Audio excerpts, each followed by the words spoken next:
Hey everybody, this episode of Our Kids Play Hockey is brought to you by our title sponsor, NHL Sense Arena. Look, we all want our kids to succeed in hockey, but let's face it, finding training that's both effective and enjoyable can be a real challenge, and not to mention expensive and a total drain on time, especially if you have to drive to the rink, pay a private instructor. There's so many reasons that money gets spent on this game. But that's where NHL Sense Arena steps in. It's a virtual reality training game that brings the rink into your home that takes off-ice training to a new reality. It's designed to improve hockey sense and IQ, something that's lacking majorly in the game today for both players and goalies. And you get unlimited access to over 100 drills and training plans from top coaches and players that can be played anytime, anywhere, with drills approved by USA Hockey player and goalie development directors. Look, improving mental hockey skills at home has really never been more fun, and any hockey player that uses this is going to have a blast. All right. I've used this before on my own, and it feels like you're so immersed in an arena, you sometimes forget you have a headset on. And again, it's not being on the ice, but it allows you to work on some of these skill sets like scanning, as I said before, hockey IQ, looking around the rink, making the right plays, that getting those repetitions in now as a hockey player are super important for your development. So NHL Sense Arena is giving all the listeners an exclusive offer for $50 off an annual plan when you use our code Hockey Never Stops at checkout. Again, that's Hockey Never Stops. All you got to do is go to hockey.sensearena.com. Again, that's hockey.sensearena.com. Use the code Hockey Never Stops, and you'll save $50 on your annual plan of NHL Sense Arena. Make sure to check that out and enjoy this episode of Our Kids Play Hockey.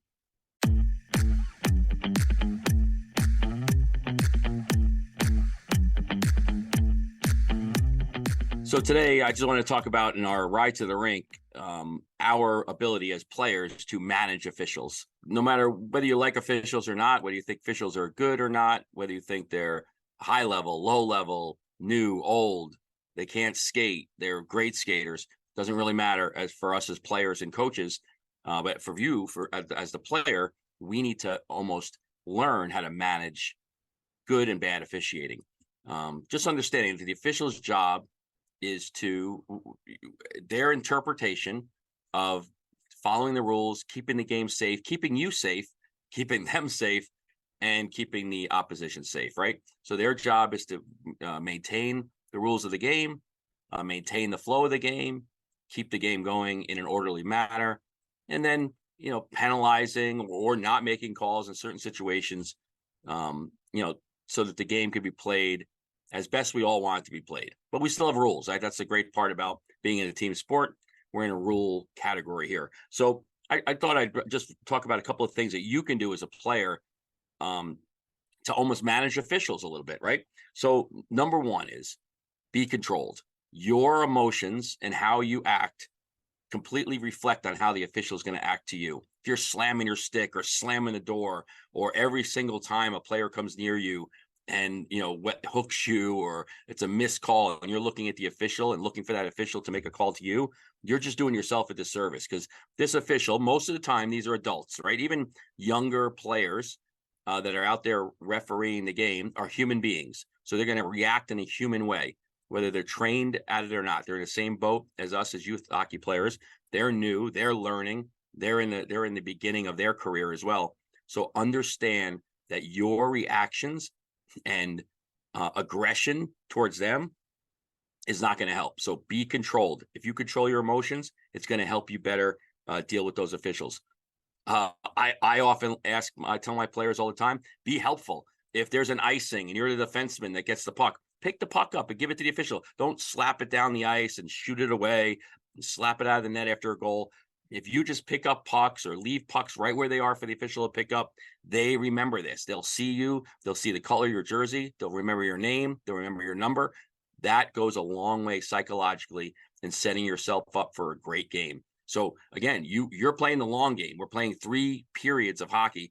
We don't want to be the player in the first shift that shoots the puck down the ice after an icing and makes the official go chase it.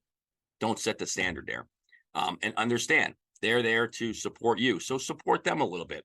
Also, play by the rules. If you're supposed to be wearing neck guards and mouth guards, have all that stuff in your possession and on your body so that the referees don't come right at the beginning of the game out of the gate saying, you, 26, get off the ice, no neck guard. Hey, you, with no mouth guard, you got to get off the ice and delay the game.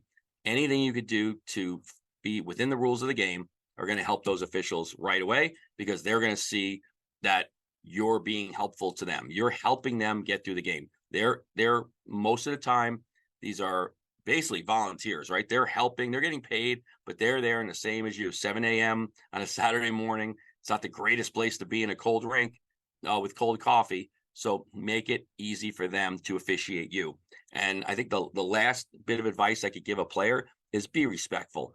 Don't back to, especially, it's one thing peer on peer. It's one thing if you have a 14-year-old official, reffing a 14-year game. I can understand how you could look at that person as a peer. If there's an adult as officiating your game, let that adult understand that they're the adult. You cannot have an argument. No adult is going to have an argument with a 15, a 13, or a 12-year-old about a call, a play, a situation in the zone. That's going to end up good for you, right?